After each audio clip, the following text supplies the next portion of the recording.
God created the heaven and the earth. And the earth was without form and void, and darkness was upon the face of the deep. And the Spirit of God moved upon the face of the waters. And God said, "Let there be light."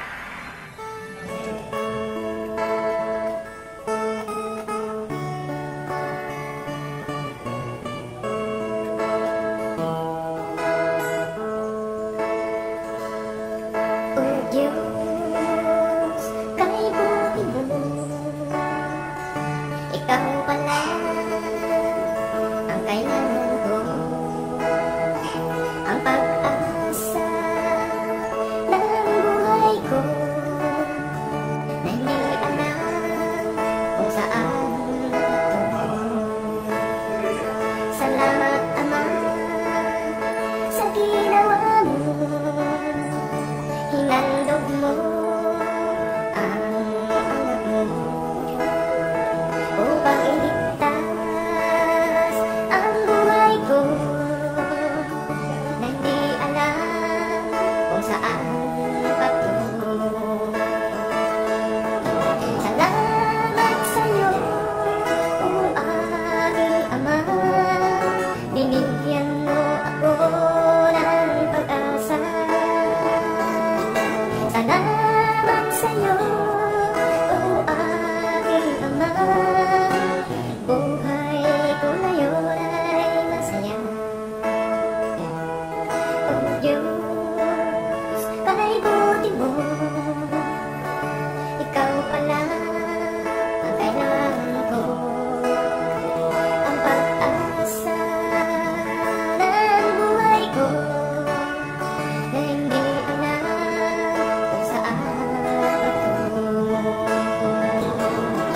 Salamat sa'yo, o aking Ama, binigyan mo ako ng pag-asa.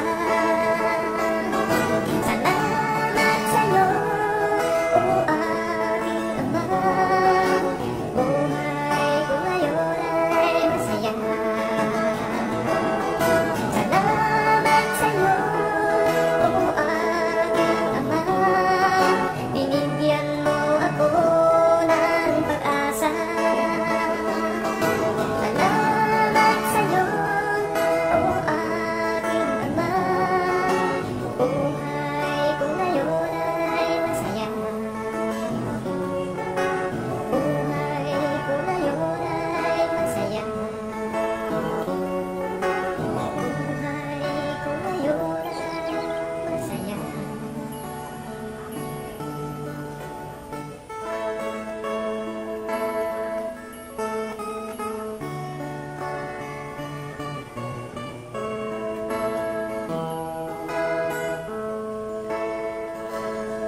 O Diyos, kaibuti mo, ikaw pala ang kailangan ko, ang pag-asa ng buhay ko, na hindi alam kung saan patungo. Salamat, Ama, sa ginawa mo, hinandog mo ang anak mo upang iligtas ang buhay ko, na hindi alam kung saan patungo. Salamat sa'yo,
Hinandog mo ang anak mo upang iligtas ang buhay ko na hindi alam kung saan patungo.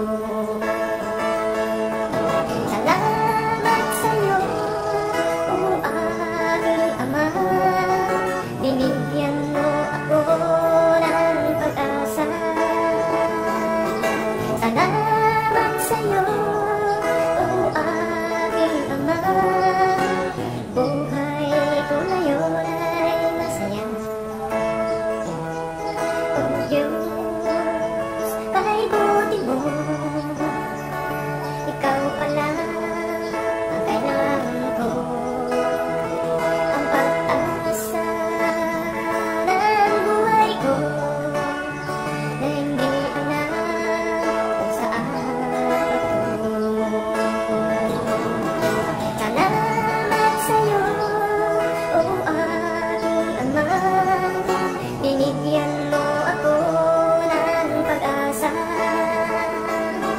Salamat sa'yo, o aking Ama, buhay ko ngayon ay masaya. Salamat sa'yo, o aking Ama, binigyan mo ako ng pag-asa. Salamat sa'yo, o aking Ama, buhay ko ngayon ay masaya. Buhay ko ngayon ay masaya. Buhay ko ngayon ay masaya.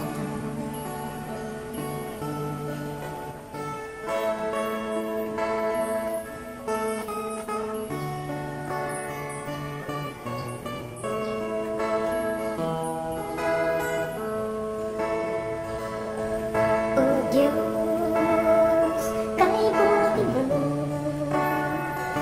ikaw pala ang kailangan ko, ang pag-asa ng buhay ko na hindi alam kung saan patungo. Salamat, Ama, sa ginawa mo.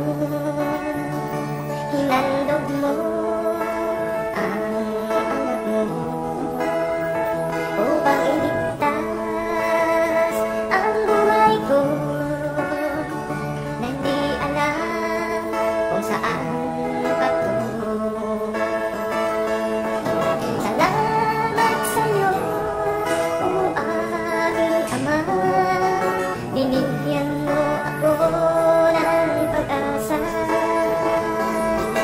Salamat sa'yo, o aking Ama, buhay ko ngayon ay masaya. O Diyos, kay buti mo, ikaw pala ang kailangan ko, ang pag-asa ng buhay ko na hindi alam kung saan patungo. Salamat sa'yo, o aking Ama, binigyan mo ako ng pag-asa. Salamat sa'yo, o aking Ama, buhay ko ngayon ay masaya. Salamat sa'yo, o aking Ama, binigyan mo ako ng pag-asa. Salamat sa'yo, o aking Ama, buhay ko ngayon ay masaya. Buhay ko ngayon ay masaya. Buhay ko ngayon ay masaya.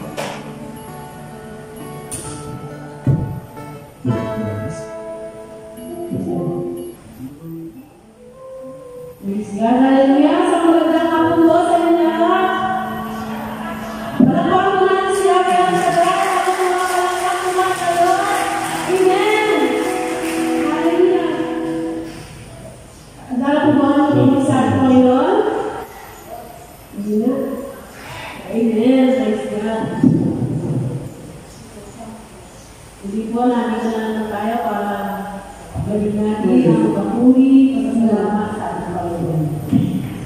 Hallelujah. Sa mga oras po ito ay natin po taas ang ating mga kamay. Natin ang ating mga mata. Sabihin po natin ang presensya ng ating Panginoon. Panisahan po natin sumunod ng Espiritu sa mga nito. Huwag tayo samahan niya. Maranasan natin ang kagalakan ng galang sa mundo. Welcome natin ang Banal na Espiritu. Hallelujah.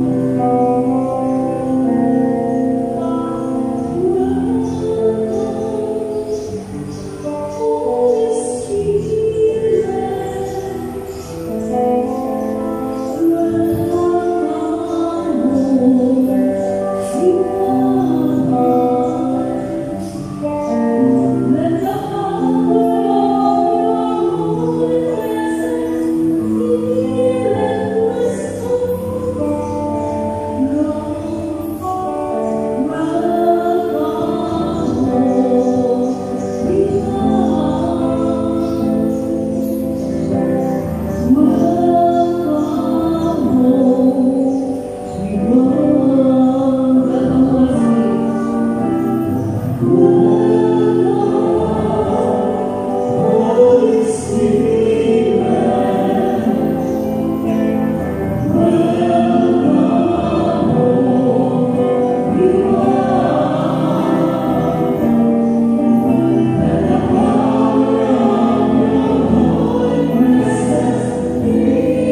Tayo po muli malalaki sa Panginoon.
place where I felt at home. Take me back to a day when we weren't alone. Take me back to an age when the world felt small, way back before we blew it all. Take me back to a place where I felt at home. Take me back to a day when we weren't alone. Take me back to an age when the world felt small, way back before we blew it all. Too many things going on, I can't keep track of them all. From people dropping a bomb to people putting up walls. I feel like life is on hold, perception stuck in a vault. I know that time can heal all, but how much time till we fall? It's awfully chilly outside when there's no shelter to hide. When everything is a lie, you'll find that out in some time. But when the things on your mind are all considered a crime, communication aside, we'll all just fight till we die. Is this an argument or just the start of it?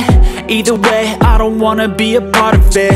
Can I just get some space? I don't have the heart for this. I can't be picking up the pieces, fixing scars from this. Is this an argument or just the start of it?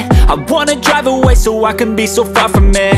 I wanna find a place where no one breaks their promises, or maybe drown myself in something that is bottomless. Take me back to a place where I felt at home. Take me back to a day when we weren't alone. Take me back to an age when the world felt small, way back before we blew it all. Take me back to a place.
Diyos sa kanyang buhay.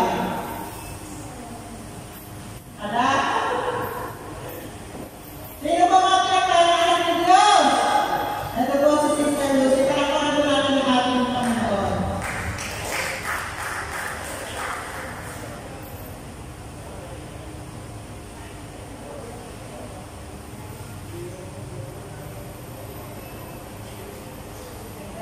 Hawak ko sa inyo lahat.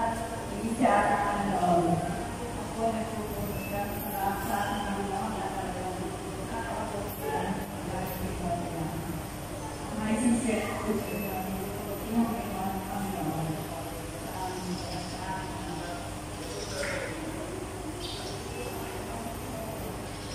Sa amin po anak mga sa kayo.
Kasi ko ay talagang biglaan ang kanyang pag-alis na sa isang pagkasabit lamang po ay nawala na siya ng buhay.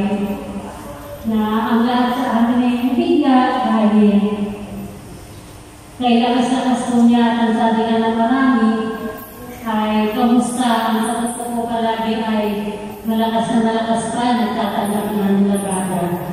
Kaya ako doon nawala siya. Hindi ko makapaniwala ang marami dahil doon na biglang-bigla ang pagkagay yung kanyang pagkawala. Sabi nga po, wala daw po umalis na walang nagiging dahilan. Kahit po napakasimple ng kanyang pag-alis, may dahilan pa rin. Sabi ko nga po sa kanya, nung dinala namin sa ospital, kalong-kalong po kong sinang. Yakap ko dito sa aking kaliwang kamay, nakapatong ang kanyang mga bingkit-kita sa aking gitarin. At kinakausap ko siya, sabi ko sa kanya, ano ang masakit sa'yo? Ang sagot ko niya sa akin ay wala. Masakit ulo mo? Hindi. Masakit dibdib mo? Hindi. Sabi ko, ano masakit? Para lang akong nahihilo, sabi niya. Sabi ko, sandali na lang. Malapit na tayo sa Santa Maria. Nakakalungkot lamang ko dito sa ating bayan. Wala man lang kami napunta ang ospital na may doktor at may oxygen. Talaga po kailangan sa Santa Maria pa kami pumunta. Habang kinakausap ko po siya, banggaan, sumasadya naman po sina. Pero pag ibo po namin ng Santa Maria, naramdaman ko po ito ay sobrang bigat na akala kinadagdagan ako ng bato. Yung pong aking yakap sa kanyang ganting balay ko talaga yung balikat ko. Kasama ko ng mga bitipita na lumiin sa hita ko ng bintik. Niyapos ko po ang aking inang at sumigaw ako sa ko, Yahweh Shaddai. Kayo po mapagpalang na may nahihin ko po na kanina. At dumating po kami sa Mateo. Sabi ko nung bukuha sa kanya, itaas ko po sa sarili niya. Hindi ko na po kaya itaas, sabi ko din sa mama. At nung binuhat na po niya, umiiling na po yung bumubuhat. At pagbaba po niya sa stretcher na ihin na po ako ng buhat, sabi niya wala na yun. Pero ganun pa man, nirevive po siya at baka sakaling magsalihan pa ng buhay. Pero ganun po kadingin. Hindi ko po naramdaman yung sinasabing huling hininga ng aking ina. Kaya po hindi ko sukat at alain na nawawala siya ng oras na yun. At yung pinagin ng sinasabi na pag daw po siya tinuhan ng Panginoon, halos hindi siya magpapahirap sa amin. At tunay po pinagkaloob sa kanya ng Diyos, hindi po niya kami pinahirapan. Kaya nga po sa inyo lahat na nakisa sa aming pagdadalang hati, sa lahat po ng bigay ng oras at panahon at ang mga tulong, ang Panginoon na po magbabalik ng lahat dito sa inyo. Maraming pong salamat at higit sa lahat, maraming salamat sa ating nakilang gagawin sa lahat. So nga po na nasabi ko na nakaalam at oras ng ating paglisan sa mundo nito. Kaya nawa ating kapatid ang ating ina ay nasa kalang na ng ating Panginoon. Hindi po ba? Ito ba ba mga ating nagpapatotoo sa oras na ito? Nasa ang kamay. Ang wala na po ay nais ko rin po magpasalamat sa ating Panginoon. Muli po ay pinatunayan ng Panginoon na walang imposible sa Kanya. Dahil unang-unang po ay ito ang pagkakatil namin sa kasama ng nakaraan ng linggo. Kaya po ako ay halos ng linggo wala. Nasama po kami ng pagbabakasyon sa lugar ng Samar. Hindi ko namin naasahan na doon po natin narinig ko lang yung roro, yung sabi ko po paano kaya paano sa mga sa roro, yung sasakay na po yung magkakero na sa awat po na po na kami na naranasan po namin yun sa pamamagitan ng aming kapatid na Sister Mary. Doon nga po ay naranasan namin ng iba't ibang kagalakan sa kabila po ng mga maraming pagsubok bago kami nakarating. Pero praise the Lord. Ang kalawa po ay yung pong tinaanan po ako sa Amber. Minsan po, namulat ako ng bato. Sabi ko nila aanihin niya. Nagkulang wala na. Kasi po yung bubong namin. Bata ko po yung mga anak ko, talagang bubong na. At pag bubong po ay tumutulo. Nagdasal po ako, sabi ko. Hindi namin po kasi ako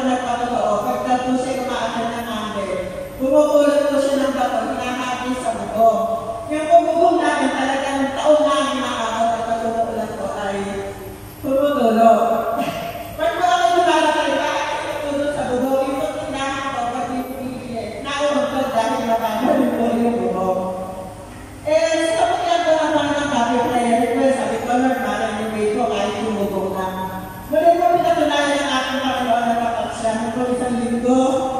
Bago po bumatak ng malakas na ulan. Salamat po sa Panginoon dahil yung buko po ay nakadita na, yung dahil po ay tumaas na. Yung po ay bunga ng panalangin at pagtitiwalaan po yung ating paniwalaan. Kaya tuloy ako hindi sayang ang ating oras sa pinalalagaan. Hindi ngayon, hindi bukas. Ito sa takdang panahon. Yung po ating mga prayer request na matagal na. Dahil napakarami ko ako mong natunayan. Yung po anak ko, hindi ko alam ang makapagtatapos dahil ito pong prayer request. Makapagtapos ng pag-aaral ng anak ko. Nagkakabalan po ako noon ng mga nalansag na nagkakabalan po mga damit ng teacher. Sabi ko po dahil naman panahon, ang pagkakalit ko ay damit ng anak ko bilang teacher. Tuloy na ako na nung makatapos ko siya, ang prayer request ko nakapasa. Nakapasa ko, nung makapasa sabi ko po, prayer request ko po, makapagturo sa public. Tuloy na ako na wala nang posible sa Panginoon. Kung isa-isa ko po yung binaras ko hirap nung nagpapalakad ko ng anak, ang Diyos na po ang bahala. Dahil tuloy na kapatang akong Panginoon.